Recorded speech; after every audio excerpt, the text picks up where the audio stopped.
Assalamualaikum warahmatullahi wabarakatuh. Hai, selamat pagi semuanya. Selamat bertemu kembali dengan PJJ Fisika. Oke, kali ini saya akan melanjutkan bahasan materi tentang listrik dinamis ya, tentang hukum 1 Kirchhoff dan hukum 2 Kirchhoff. Nah, yang pertama tentang hukum 1 Kirchhoff. Contohnya seperti ini. Di sini ada kuat arus, ada 5 kuat arus ya, ada I1, I2, I3, I4, I5 ya. Jadi bunyi dari hukum Kirchhoff itu sendiri ya, itu adalah jumlah arus listrik yang masuk melalui titik percabangan sama dengan jumlah arus yang keluar melalui titik percabangan tersebut. Nah, terlihat ya titik percabangannya itu di mana? Ya, ini ya, di sini. Artinya yang masuk ke sini yaitu berarti jumlah arus listrik yang masuk melalui titik percabangan. Nah, keluar dari sini berarti I5, I4, I3 itu adalah jumlah arus listrik yang keluar dari titik percabangan. Nah, di mana secara matematis hukum 1 Kirchhoff itu sigma I masuk sama dengan sigma I keluar, atau ada yang menuliskan sigma I in sama dengan sigma I out ya.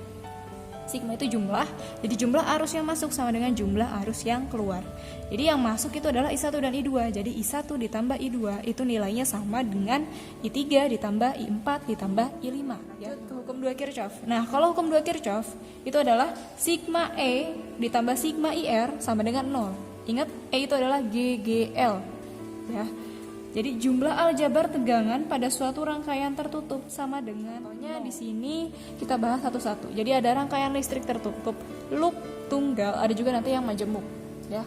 Loop itu suatu arah yang kita bentuk di sini ya. Nah, awalnya gini ya. Jadi loop ini bebas, mau kita arahkan entah itu searah jarum jam atau mau berlawanan, itu dibebaskan. Nah, ini saya buat searah jarum jam. Kalau kalian pengen buat berlawanan, sok coba kalian buat, nanti hasilnya akan sama dengan yang saya buat persamaannya ya. Nah, jadi misalkan ini suatu rangkaian tertutup ya, ini saya buat arah loopnya searah jarum jam. Oke, di sini ya sumber tegangan itu atau baterai ya, ini tuh lambang sumber tegangan baterai ya. Yang lebih panjang garisnya itu artinya dia punya kutub positif. Yang lebih pendek di situ berarti kutub negatif. Makanya di sini saya beri tanda. Yang panjang di sini plus, yang pendek min. Ini plus, min, plus, min. Nah, kemudian ini ada hambatan ya atau resistor, ini R1, R2, R3. Kemudian arah kuat arusnya ini tadinya tidak ada. Nah, saya gambar di sini arahnya ke sana, bukan berarti asal-asalan, tapi mengikuti arah loop gitu ya. Jadi karena arah loopnya searah jarum jam, otomatis kalau pengen saya taruhnya di sini berarti I-nya arahnya ke kanan. Oke, kita gunakan dari persamaan hukum 2 Kirchhoff, di mana di situ dikatakan sigma E atau GGL itu ditambah sigma IR sama dengan 0. Kita beri tanda dulu ya. Misalkan ini E1 3 misalkan. Sigma E artinya jumlah ya, sigma itu jumlah, E GGL. Nah, di sini ada berapa GGL? Ada 3, E1, E2, E3. Nah, kita masukkan ke sininya itu bukan asal-asal E1 ditambah E2 ditambah E3. Tapi kita lihat dulu tandanya. Jadi ketika memasukkan ke persamaan untuk GGL, kita lihat arah loop yang kita buat ya. Pertama kita cek di E1 dulu deh. E1 nih, kalau misalkan saya gambar ini kan loopnya searah jarum jam. Nih, saya arahkan ke sana, yang ketabrak duluan atau yang mengenai baterainya duluan itu kutub positif atau kutub negatif. Oke, berarti lebih duluan kena yang kutub positif karena kan arahnya seperti ini ya. Oke, berarti E1-nya plus gitu. E2. Lanjut, setelah dia melewati E1 ke E2, nabrak mana dulu nih? Yang positif dulu. Berarti E2 juga plus E2. Kemudian lanjut ke E3. Kalau sudah muter ke sini terus kenanya mana dulu nih? Yang pendek dulu. Oh, berarti kenanya kutub negatif dulu nih kalau E3. Oh, berarti E3-nya min. Min E3. Nah, ini jumlahan dari sigma E. Nah, sigma GGL-nya. Baru kita lanjut ke sigma IR. Berarti kalau kuat arus, kalau kita mengarahkan arah arusnya sudah searah dengan loop, ya udah otomatis nanti arusnya bernilai positif gitu. Jadi yang R1 ini ya berarti nanti jadinya plus IR1, R2 juga jadinya plus IR2 plus IR3. Ini dalam satu rangkaian itu tertutup, berarti arusnya semuanya sama besar ya. Karena di sini I-nya sama. Nah, nanti kita bisa tuliskan jadinya E1 ditambah E2 min E3. I kita keluarkan ke depan jadinya plus I buka kurung. I dikali berapa supaya jadi IR1? Dikali R1. I dikali berapa supaya jadi IR2? Plus R2. Dan ini juga plus R3. Nah, berarti kita tuliskan sini I dalam kurung R1 ditambah R2 ditambah R3 sama dengan ini semuanya pindahkan ke kanan. Yang tadinya plus berarti jadi negatif ya, karena pindah ruas jadinya min E1 min E2 plus E3. Nah, yang dicari biasanya I-nya, berarti nanti jadinya I sama dengan hamzanya sejajar ya, nggak apa ya di sini.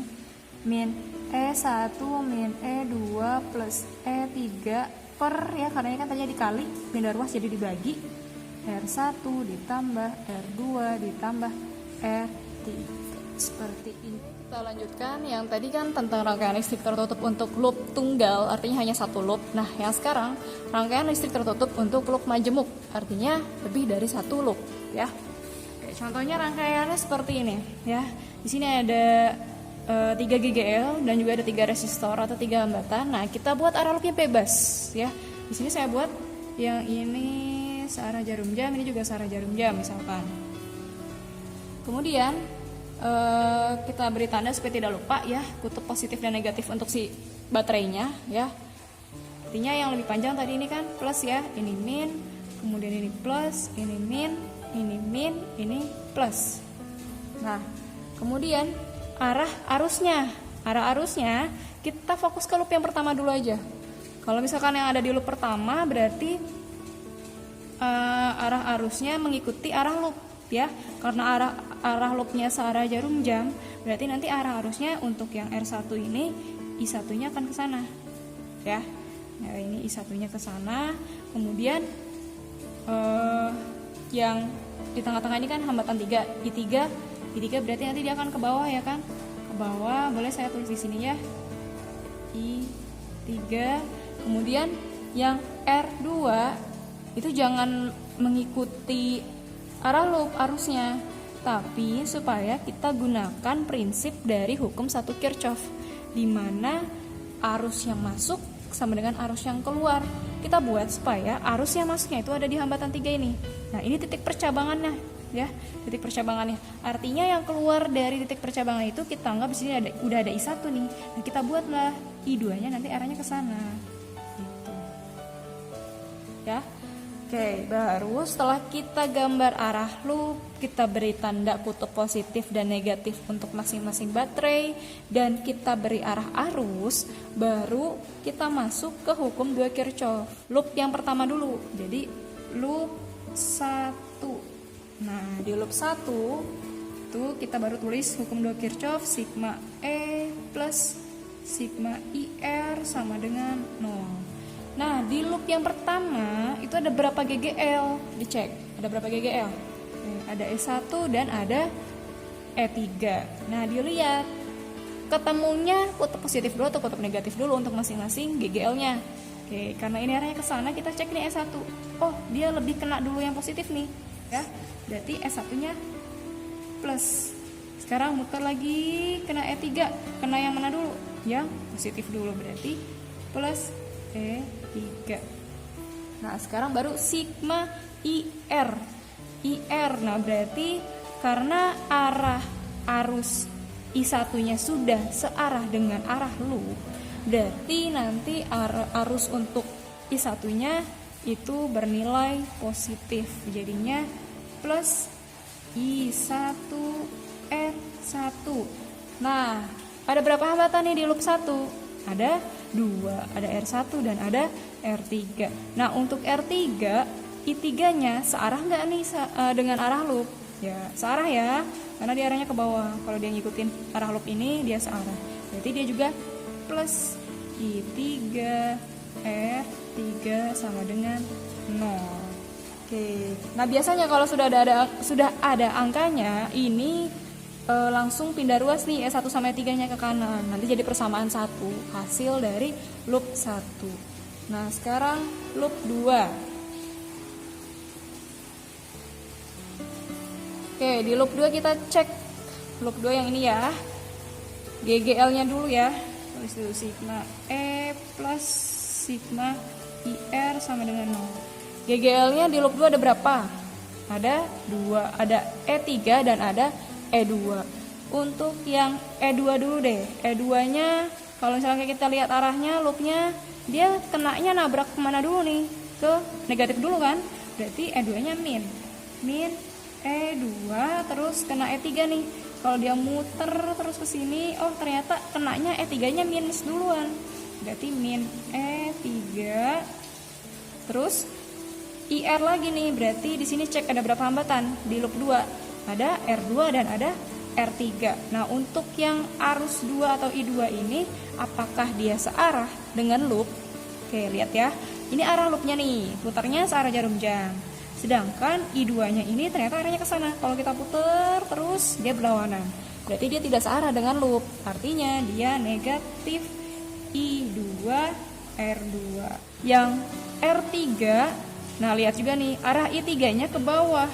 Sedangkan arah loopnya dia ke atas ya. Kalau dilihat kan berarti berlawanan, berarti dia juga minus. Min I3 R3 sama dengan 0. Nah ini jadi persamaan 1 nanti, ini jadi persamaan 2. Nah biasanya nanti setelah itu barulah menggunakan metode eliminasi atau substitusi. Nah di rangkaian listrik ini ya, bukan hanya menerapkan hukum 2 Kirchhoff, tapi hukum 1 Kirchhoff pun berlaku di sini. Di mana kita lihat tadi ya titik percabangannya ini. Berarti yang masuk itu kan hanya I3. Yang keluar dari titik percabangan adalah I1 dan I2. Jadi nanti penerapan hukum 1 Kirchhoff-nya itu I masuk sama dengan I keluar kan. Jadinya I3 sama dengan I1 ditambah I2. Ini contohnya ya. Misalkan perhatikan gambar rangkaian listrik di bawah ini ya. Ya di sini baru ada resistor dan GGL-nya aja. Ini diketahui ya, R1, R2, R3, S1, E2. Kita buat arah loopnya, bebas ya, ingat bebas. Nah ini saya buat ingin searah jarum jam. Nah kalau sudah seperti itu baru kita beri tanda nih kutub positif dan negatif di tiap-tiap baterai. Ini negatif ya, lebih pendek, ini lebih panjang, positif, ini negatif. Baru kita beri arah arusnya. Nah kalau kita beri arah arus, kita fokus ke yang loop pertama dulu nih. Yang loop pertama ya berarti ini ke sana, ini berarti I1 ya. Kemudian kalau ini terus muter berarti ini ke bawah, ini I3. Kemudian supaya kita gunakan konsep hukum 1 Kirchhoff, berarti ini kita buat arah yang I2-nya untuk arus I2 itu berarti ke sana ya, ke kanan. Nah, kalau sudah lengkap semuanya baru kita gunakan prinsip hukum 2 Kirchhoff ya untuk masing-masing loop. Oke, loop 1. Berarti sigma E plus sigma IR sama dengan 0. Berarti yang ada di loop 1 ini GGL satunya dia lebih kena dulu yang negatif. Berarti min E1 arusnya semuanya searah sama loop ya. Berarti positif semua. Berarti plus I1 R1 plus I3 R3 sama dengan 0. Baru kita masukkan angkanya. Yang 1 berarti min 8 ya, plus I1 R1 berarti 4 I1 plus R3 nya 6 berarti 6 I3 sama dengan 0. Kita pindah ruas. Jadi ini 4 I1 plus 6 I3 sama dengan 8. Dan ini persamaan 1. Kemudian loop 2. Oke, loop 2 sigma E plus sigma IR sama dengan 0. Di loop 2 ada GGL 2, berarti yang lebih kena dulu yang mana nih? Yang positif, berarti E2. Terus arah arusnya lihat ya, untuk I2 itu berlawanan ya. Dia ke sana, sedangkan ini kita pengennya muternya ke sana. Yang I3 juga sama.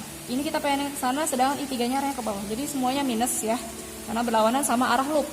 Jadi min I2 R2 min I3 R3 sama dengan 0. E2 nya 18, berarti ini min 2I2 min 6I3 sama dengan 0. Berarti min 2I2 min 6I3 sama dengan min 18. Nah, baru kita lihat konsep hukum 1 Kirchhoff. Lihat, titik percabangannya ini. Berarti yang masuk itu adalah I3. Yang keluar dari titik percabangan adalah I1 dan I2. Jadinya I3. Jadi, I3 sama dengan I1 ditambah I2. Ini dari konsep hukum 1 Kirchhoff. Kita substitusi ini ke sini. Berarti jadinya 4I1 ditambah 6 buka kurung I1 plus I2 sama dengan 8. Jadinya 4I1 plus 6I1 plus 6I2. Kalikan masing-masing ya. Jadinya ini yang sama-sama variabel I1 kita jumlah. Jadinya 10I1 plus 6I2 sama dengan 8. Nah, ini jadi persamaan. Kemudian yang ini juga kita substitusi, I3-nya diganti. Jadinya min 2I2 min 6 buka kurung I1 ditambah I2 sama dengan min 18. Kalikan masing-masing. Ini min 6I1 min 6I2 min 18. Jumlahkan yang variabelnya sama. Ini ya, I2 berarti min 2 min 6 jadi min 8. Berarti ini min 6I1 tetap jadi min 8 I2 sama. Oke. Baru kita eliminasi ya dari dua persamaan ini ya. Ini sama yang ini. Kita eliminasi jadinya 10I1 ditambah 6I2 sama dengan 8. Min 6I1 min 8I2 sama dengan min 18. Oke, kita mau eliminasi yang mana nih? Misal I2, berarti ini yang atas kali 8, yang bawah kali 6. Berarti jadinya 80I1 plus 8 kali 6, 48 I2 sama dengan 64. Yang bawah jadinya 36I1 min 48 I2 sama dengan 18 dikali 6, 100 min 108. Nah, berarti ini tinggal supaya habis jadinya ditambah ya. Ini plus min. Jadi ini jadi 80 min 36. Jadi ini 44 I1. Yang ini jadinya min 44. Berarti I1 sama dengan min 44 dibagi 44 jadi min 1 ampere. Nah, dapat nih I1. Kemudian kita masukkan aja I1 ke salah satu persamaan. Misal kita masukkan ke yang ini yang persamaan 1. Jadi 10I1 ditambah 6I2 sama dengan 8. Berarti 10I1, I1-nya min 1. 10 kali min 1 ditambah 6I2 sama dengan 8. Jadi nanti 6I2 sama dengan min 10 pindah. Jadi ini plus 10 jadi 8. Jadi I2 sama dengan 3 ampere. 18 dibagi 6. Sudah ketemu I2, I1 berarti tinggal cari I3.